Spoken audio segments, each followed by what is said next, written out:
In a quiet village in Igbo, surrounded by thick forests and golden farmlands, there lived a kind-hearted man named Obina. Obina had one daughter, a cheerful and hard-working girl named Adaobi. Adaobi's mother had passed away when she was very young, but her father cared for her deeply and raised her with love. Obina and Adaobi lived a simple but happy life. Adaobi helped her father with the farm, fetched water from the stream, and cooked delicious meals. Obina often said, Adaobi, your hands bring blessings to this home. But their peaceful life changed when Obina remarried. His new wife, Neka, was not like Adaobi's late mother.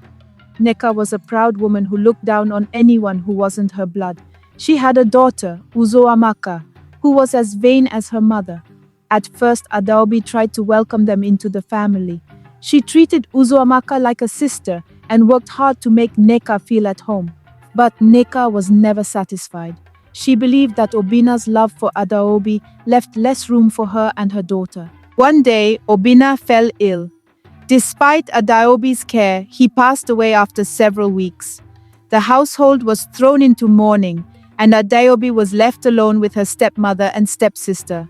From that day, Neka's true nature came to light. She ordered Adaobi to do all the chores, fetching water, sweeping the compound, cooking meals, and tending to the farm. Why should my Uzoamaka dirty her hands? Neka would say. Uzoamaka meanwhile spent her days braiding her hair, admiring herself in the broken mirror, and laughing at Adaobi's struggles. Despite the harsh treatment, Adaobi endured. She told herself, I must stay strong, my father would want me to. One evening after a long day of work, Adaobi sat under the udala tree at the edge of the compound. Tears rolled down her cheeks as she thought about her father. Suddenly she heard a soft cooing sound. She looked up and saw a small bird with bright yellow feathers perched on a branch above her. Why are you crying, Adaobi? The bird asked in a gentle voice. Adaobi gasped. You can talk? Yes, the bird replied. I have watched you suffer for many days. You have a pure heart, and I want to help you. Adaobi wiped her tears. But how can you help me? My stepmother will never stop being cruel. The bird fluttered down and landed near her. Whenever you are hungry or in need, sing this song.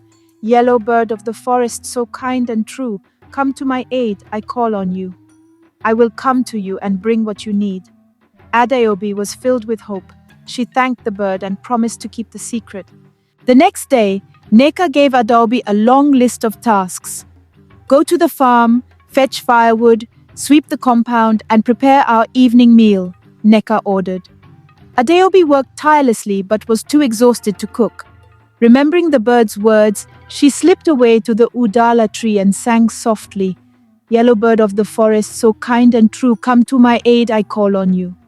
The bird appeared instantly, carrying a small basket filled with steaming yam pottage, fresh vegetables, and a jug of cool water. Adaobi ate gratefully and returned to the house with renewed strength. This became Adaobi's secret.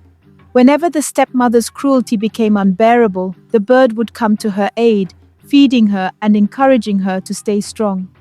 One day, Uzoamaka noticed that Adaobi looked healthier and more cheerful despite all the work she was doing. Mother, Uzoamaka said, how is it that Adaobi doesn't look tired or hungry? She should be miserable by now. Neka frowned. You're right, something is not normal. We must find out her secret. That evening, Neka and Uzoamaka hid near the udala tree and watched as Adaobi sang to the bird. They saw the bird appear with its basket of food. Neka's eyes widened. So this is how she has been surviving. They devised a plan to capture the bird. The next day, Neka gave Adaobi an impossible task. Go to the farthest part of the forest and fetch water from the big river, she said, and don't return until the pot is full. As Adaobi left, Neka and Uzoamaka hid near the udala tree with a large fishing net. When Adaobi sang her song, the bird appeared as usual, carrying a basket of food. As the bird fluttered down, Neka threw the net over it and captured it. The bird struggled and cried, Let me go! Why are you doing this? You will now serve me and my daughter, Neka said coldly. Adaobi doesn't deserve your help." They took the bird to the house and locked it in a cage. When Adaobi returned from the forest, she noticed the bird was missing. She felt a deep sadness but said nothing. That night the bird spoke to Neka. "If you continue with this wickedness, you will regret it. Release me now and no harm will come to you." But Neka laughed. "You belong to me now. You will obey me." The bird warned her again, but Neka ignored it. The next morning, Neka ordered the bird to provide food for her and Uzoamaka. "I will not help you," the bird said firmly. Angered, Neka tried to force the bird to obey, but something strange happened.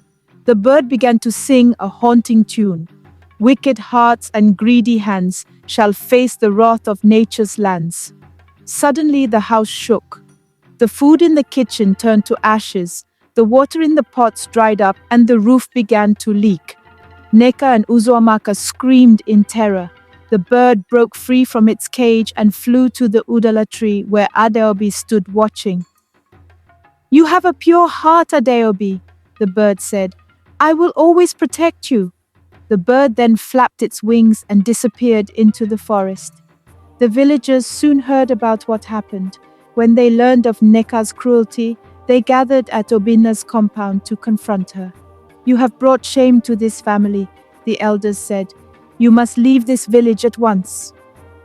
Neka and Uzoamaka begged for mercy, but the elders were firm. They were banished from the village and forced to wander the forests.